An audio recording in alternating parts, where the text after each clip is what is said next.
Sushant Singh Rajput case में प्रवर्तन निदेशालय ईडी जांच कर रही है। इंडिया टुडे में छपी एक एक्सक्लूसिव रिपोर्ट के मुताबिक इस मामले में ईडी को सुशांत को किए गए करोड़ों रुपए की पेमेंट के बारे में पता चला है। सूत्रों के हवाले से लिखा गया है कि सुशांत को उनकी फिल्म राब्ता के लिए संदिग्ध पेमेंट की गई थी। रकम 17 करोड़ रुपए बताई जा रही है, पर इस दावे को गलत बताते हुए प्रोड्यूसर दिनेश विजान के फर्म मैडॉक फिल्म्स की तरफ से स्टेटमेंट आया है। इंडिया टुडे के दावों को गलत बताया है। कहा है, मैडॉक फिल्म्स ने हंगरी में सुशांत को कोई पेमेंट नहीं किया था, चाहे एक्टर की फीस के रूप में हो या फिर किसी छूट के रूप में।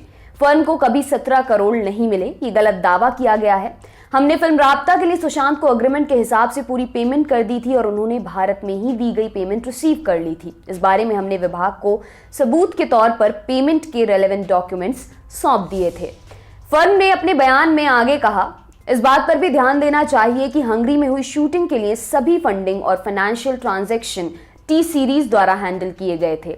आप इस बारे में उनसे कंफर्म भी कर सकते हैं। मैडॉक फिल्म्स एक जिम्मेदार फिल्म मेकर है और वो बखूबी अपने देश के नियम कायदे फॉलो करता है। हम एजेंसी के साथ पूरी तरह सहयोग कर रहे हैं और जो भी जरूरी दस्तावेज हैं उन्हें मुहैया करा रहे हैं। सभी से अनुरोध है कि गलत जानकारी फैलाने से बचें।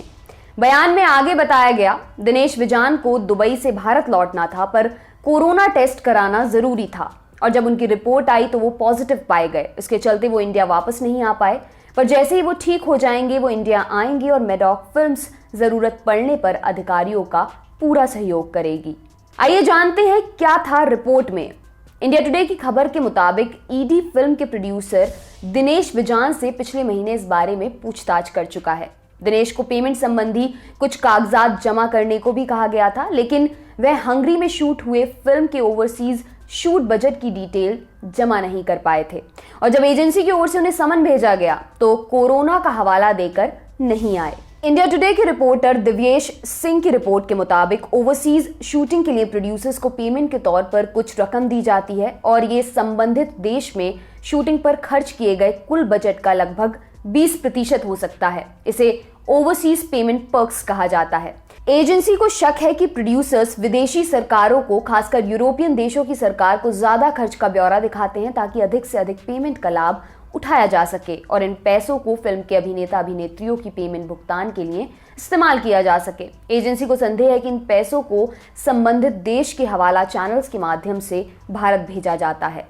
17 करोड़ का क्या माजरा है? रिपोर्ट के मुताबिक 14 अक्टूबर को ईडी ने दिनेश विजान के घर पर छापेमारी भी की थी क्योंकि उन्होंने पूरे दस्तावेज जमा नहीं किए थे। छापेमारी के दौरान एजेंसी को फिल्म के बजट और खर्च संबंधित डॉक्यूमेंट्स मिले थे जो दिनेश ने हंगरी के बुडापेस्ट में अधिकारियों के पास जमा किए थे। उन डॉक्यूमेंट्स के मुताबिक फिल्म का बजट 50 करोड़ था। 17 करोड़ सुशांत को दिए गए थे। 17 करोड़ के भुगतान के बारे में ईडी ने दिनेश से कई बार पूछा कि उन्होंने एक्टर को ये रकम कब और कैसे दी, पर दिनेश ने इस बारे में कुछ नहीं बताया। ईडी सुशांत की बिजनेस मैनेजर श्रुति मोदी और एक्टर का अकाउंट संभालने वाले उदय सिंह गौरी से भी पूछताछ कर चुकी है। वहीं मनी लॉन्ड्रिंग को लेकर रिया चक्रवर्ती से भी पूछताछ की गई थी। सुशांत की मौत के बाद उनके पिता ने रिया चक्रवर्ती के खिलाफ सुशांत के अकाउंट से 15 करोड़ रुपए गायब करने के आरोप लगाए थे। इस आरोप के आधार पर ईडी ने दोबारा मनी लॉन्ड्रिंग को लेकर तफ्तीश शुरू कर दी है। आपके लिए खबर लिखी हमारी साथी उमा ने। मेरा नाम है दिव्यांशी। देखते रहिए दी लल्लन टॉप। शुक्रिया।